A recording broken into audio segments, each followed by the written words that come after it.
Hello friends and welcome to the channel once again. आज के इस वीडियो में हम बात करने जा रहे हैं यूएसए DS-160 फॉर्म के बारे में, जो कि पहले के मुकाबले काफ़ी ज़्यादा चेंज हो चुका है। आज के टाइम में DS-160 फॉर्म के थ्रू एम्बेसी आपके बारे में काफ़ी कुछ जानने की कोशिश करती है, लेकिन आपको ये चीज़ ध्यान रखनी है कि अगर आप इसमें कोई भी चीज़ मिस रिप्रेजेंट करते हैं तो आपका वीज़ा 101% रिजेक्ट होने का चांस रहेगा ही रहेगा। इसीलिए आपको ध्यान रखना है कि आप इस फॉर्म को भरते टाइम या फिर अगर आप किसी से भी फाइलिंग करवाते हैं तो आपको इसके बारे में अच्छी नॉलेज होनी ज़रूरी है। फाइलिंग चाहे कोई भी करे, बट ये है कि ये मिस्टेक्स इसमें नहीं होनी चाहिए। देखिए, मोस्ट इंपॉर्टेंट फैक्टर क्या है कि एम्बेसी आपको आपकी प्रेजेंस को एनालाइज कर रही है आज की डेट में। फॉर एग्जांपल, पहले जब आप DS-160 भरते थे तो उसमें आपके सिर्फ बेसिक डिटेल्स रहा करती थी, लेकिन आज के DS-160 के अंदर ये एंटायरली एक चेंज सिस्टम जो है वो फॉलो किया जाता है। अब ये कैसे फॉलो किया जाता है इस वीडियो के थ्रू हम आपको बताएंगे, तो वीडियो में एंड तक बने रहिए और इस वीडियो को बहुत ध्यान से देखिए। बट बिफोर आई कंटिन्यू, आप चैनल को सब्सक्राइब जरूर कर लीजिए। वीडियो अच्छा लगे तो लाइक, शेयर और कमेंट जरूर करना। चलिए स्टार्ट करते हैं।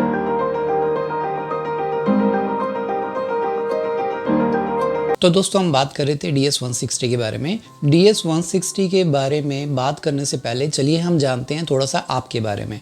अब क्वेश्चन यहाँ पर ये है कि अगर आपको मैं एक नाम बताऊँ, सपोज अमित कुमार फ्रॉम झांसी, हिसार या किसी भी शहर से, आप दिल्ली से बात कर सकते हैं, ठीक है। अगर हम बात करें दिल्ली में कोई अमित कुमार हैं जो किसी एक्सेंचर कंपनी के अंदर काम करते हैं, तो आप उनके बारे में कैसे पता करेंगे? ओबियसली आज की डेट में हम सब लोग कनेक्टेड हैं सोशल मीडिया के थ्रू। तो सोशल मीडिया का मतलब क्या हुआ? उनका इंस्टाग्राम अकाउंट, उनका फेसबुक प्रोफाइल, या फिर आप उनका कोई पेज है, या फिर वो पर्सन जो है वो लिंक्डइन के ऊपर जो है प्रेजेंट है। तो सिर्फ सोशल मीडिया प्रेजेंस से ही एक पर्सन के बारे में काफ़ी कुछ पता किया जा सकता है, और यही मेथड जो है वो एम्बेसी यूज़ कर रही है आज की डेट में। फॉर एग्जाम्पल, आपको एक लेटेस्ट केस का हम यहाँ पर जो है डिस्क्रिप्शन बताते हैं। एक लड़की जिसका DS-160 किसी कंसल्टेंट ने फिल किया और उसको एम्बेसी में प्रेजेंट कर दिया। अब जब उसका इंटरव्यू हुआ, ठीक है, तो इंटरव्यू के दौरान उससे कुछ क्वेश्चन पूछे जाते हैं जो कि कॉमन क्वेश्चंस है। फॉर एग्जांपल, आपका कोई यूएसए में कोई फ्रेंड या कोई रिलेटिव है या नहीं है, आपकी फैमिली मेम्बर कोई है वहाँ पर या नहीं है। तो ज़्यादातर कंसल्टेंट क्या करते हैं इस केस में? नो फिल कर देते हैं, ठीक है। अब इस केस में क्या हुआ था कि उस लड़की का ब्रदर नंबर 2 से, यानी कि इलीगल तरीके से डोंकी सिस्टम के थ्रू जो है वो यूएसए में पहुंचा हुआ था ऑलरेडी, और उस लड़की ने अपने इंस्टाग्राम अकाउंट के ऊपर अपने ब्रदर के साथ की जो फोटोज़ हैं वो पोस्ट की हुई थी, और उसका अकाउंट भी ओपन था, प्राइवेट नहीं था। और इसके अलावा उसके ब्रदर की फ़ोटोज़ और वीडियोज़ उसने अपने अकाउंट में शेयर किए हुए थे जो कि यूएसए की थी। अब नेचुरल सी बात है, देखिए, एम्बेसी आपसे अगर आपकी सोशल मीडिया हैंडल्स की डिटेल्स मांग रही है तो उस केस में आप दो ही चीज़ें कर सकती हैं, या तो आप नहीं देंगे डिटेल्स या फिर आप प्रोवाइड करवाएंगे। But believe me guys, social media पे किसी को भी ट्रैक करना आज की डेट में कोई बहुत मुश्किल काम नहीं रह गया है। तो इस तरीके से अगर आप झूठ बोलते हैं तो कहीं ना कहीं आप उसमें ट्रैक हो जाएंगे। अब लोगों को ये चीज़ नहीं पता होती है। लोगों का कहना ये होता है कि हमसे तो सिर्फ 2 सवाल पूछे थे और हमें साफ साफ मना कर दिया उन्होंने, सॉरी बोल के हमें बाहर निकाल दिया गया। Now the point is that जब आपको सिचुएशन का पता ही नहीं है, आप सिर्फ एक वन नाइट डिसीजन लेके चल रहे हैं कि नहीं, एम्बेसी ने किसी को वीज़ा देना ही नहीं है, फाइन। तो उस केस में देखिए, आपको कोई एम्बेसी का पर्सन आपको समझाने के लिए नहीं आएगा, वो आपसे आर्ग्यू नहीं करेंगे, वो आपसे डिस्कशन भी नहीं करेंगे आपका रिजेक्शन क्यों हुआ है, और आपको सारी लाइफ कभी भी इस बारे में पता नहीं चलेगा। So be very careful about your social media presence. अब क्वेश्चन यहाँ पर ये आता है कि हम इस चीज़ को कैसे इम्प्रूव कर सकते हैं, या फिर कैसे इस चीज़ को हैंडल किया जा सकता है। नंबर 1, आपको ये चीज़ ध्यान रखनी है, आप अपना B1 B2 या फिर F1 वीज़ा अप्लाई करते हैं, या फिर कोई भी वीज़ा अप्लाई करते हैं, स्पेसिफिकली यूएसए के बारे में हम बात कर रहे हैं, क्योंकि बाकी कंट्री सोशल मीडिया डिटेल्स आपसे नहीं मांगती, यूएसए को ये डिटेल्स चाहिए होती हैं। आप जब अपना वीज़ा अप्लाई करते हैं तो ध्यान रखिए, उससे पहले अपने आप को सोशल मीडिया पर आपको अपनी प्रेजेंस को सुधारना ज़रूरी होता है। अब क्वेश्चन यहाँ पर ये कि ये किस तरीके की सुधार की यहाँ पर बात हो रही है। देखिए, मैं आपको बता दूँ, मान लीजिए आपके सोशल मीडिया अकाउंट पे आपने कोई दंगों का वीडियो डाला हुआ है, और उसके नीचे आप कुछ कमेंट्स कर रहे हैं, या फिर आप उसके नीचे कुछ कैप्शन डाल रहे हैं जिसमें आप इस दंगे में शामिल लोगों में से किसी एक साइड को सपोर्ट करते हैं।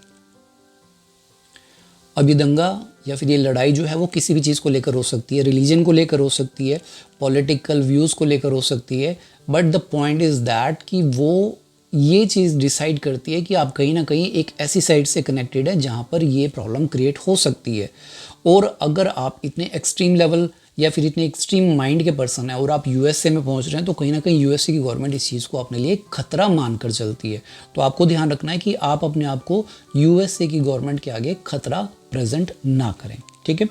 दूसरा, सेकंड चीज़ आप क्या कर सकते हैं, आपकी अगर मान लीजिए किन्हीं कंट्रीज़ में ट्रैवल के हिस्ट्री है, आप अपने अकाउंट में वो शेयर कर रहे हैं, ठीक है। फॉर एग्जांपल, आप जब वीज़ा हिस्ट्री दे रहे हैं तो उसमें आप मेंशन कर रहे हैं कि नो, मैंने कहीं ट्रैवल नहीं किया या मैंने कुछ नहीं किया।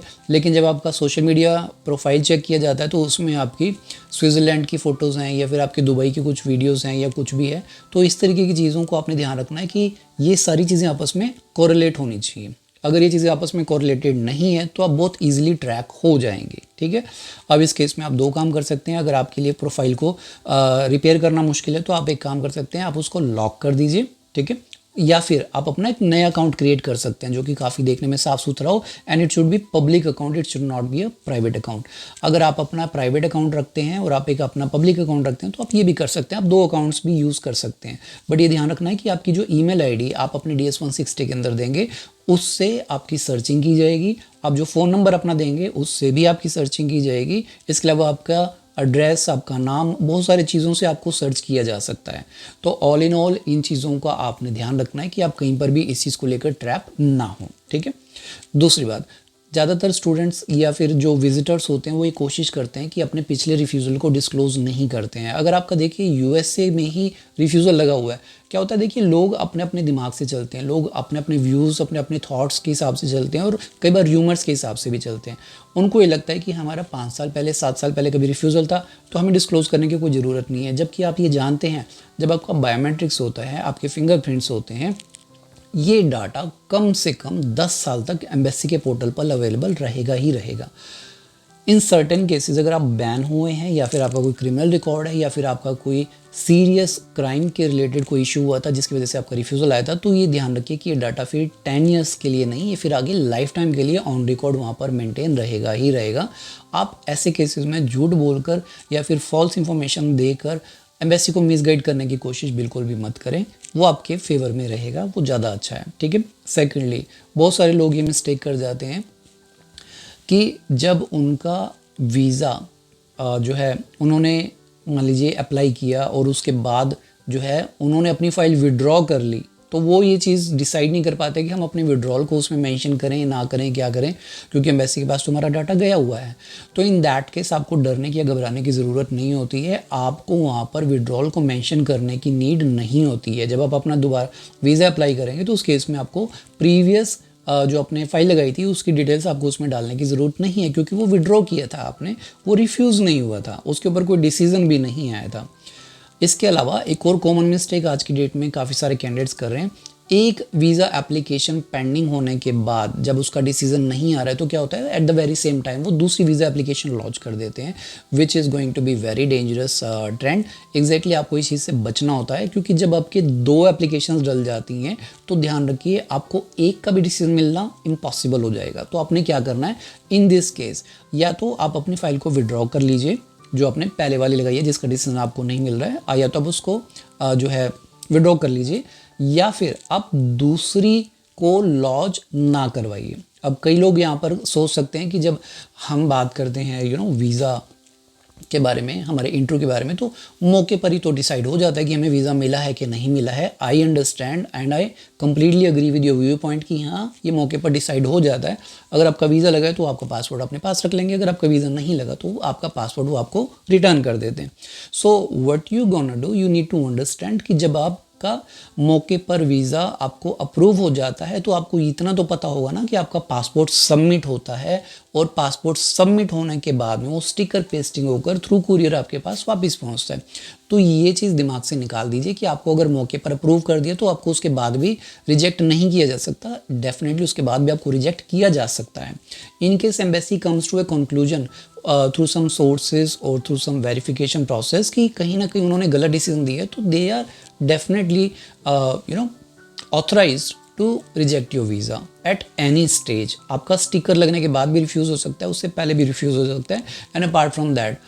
और एक कॉमन मिस्टेक जो होती है वो आज की डेट में जो काफ़ी सारे एप्लीकेंट्स कर रहे हैं, वीज़ा लगने के बाद भी उनका वीज़ा रिजेक्ट हो जाता है या फिर हो सकता है। वो किस तरीके से होता है? बिकॉज आज की डेट में जब आप आफ्टर गेटिंग वीज़ा जब आप अपना एयरपोर्ट के थ्रू वहाँ पर मूव करने की कोशिश करते हैं तो एयरपोर्ट पर इमिग्रेशन डिपार्टमेंट के लोग मौजूद रहते हैं, और आज की डेट में अगर हम बात करें तो काफ़ी ज़्यादा चेकिंग और वेरिफिकेशन उस केस में चल रही है। फॉर एग्जांपल अगर आप B1 B2 पर गए हैं तो इन दैट केस आपसे होटल के बारे में डिटेल्स पूछी जा सकती है, आपका वीज़ा कंफर्मेशन पूछी जा सकती है, आपका इंटरव्यू किस डेट को हुआ, कितने बजे हुआ, कहाँ हुआ, मतलब आपके फंड्स कहाँ हैं, आप कितना पैसा लेके जा रहे हो। ऐसा मत सोचना कि आपका वीज़ा लग गया तो हाँ ठीक है आप USA पहुंच गए हो, ऐसा कुछ भी नहीं है। एयरपोर्ट से आपको वापस मोड़ने की पावर इमिग्रेशन डिपार्टमेंट के पास होती है। So just keep it in your head कि आपको इसके लिए भी तैयारी करके जाना ज़रूरी होता है। अपार्ट फ्रॉम दैट आपको ये भी ध्यान रखना होता है कि अगर आप F1 वीज़ा पर वहाँ पर गए हैं, अगर आपका वीज़ा अप्रूव हुआ है, ठीक है, इवन इन दैट केस आपके पास यूनिवर्सिटी के सारे डॉक्यूमेंट्स होने चाहिए, आपके पास I-20 होनी चाहिए, ऑफर लेटर होना चाहिए, कंफर्मेशन होना चाहिए। इसके अलावा आपके पास में आपके फ़ंड्स के कंप्लीट डॉक्यूमेंट्स होने चाहिए, आपके जितने भी ID प्रूफ हैं वो आपके पास होने चाहिए, ठीक है। इसके अलावा आपको ये चीज़ ध्यान रखनी है, the most important factor that you need to carry on your shoulders is your confidence level. अगर आपके पास कॉन्फिडेंस नहीं है तो ये visa is just a piece of paper. So be very careful about these things. Specifically, I was telling you about the social media presence which is detectable through your DS-160. तो उसके ऊपर आपने खास तौर पे ध्यान रखना है।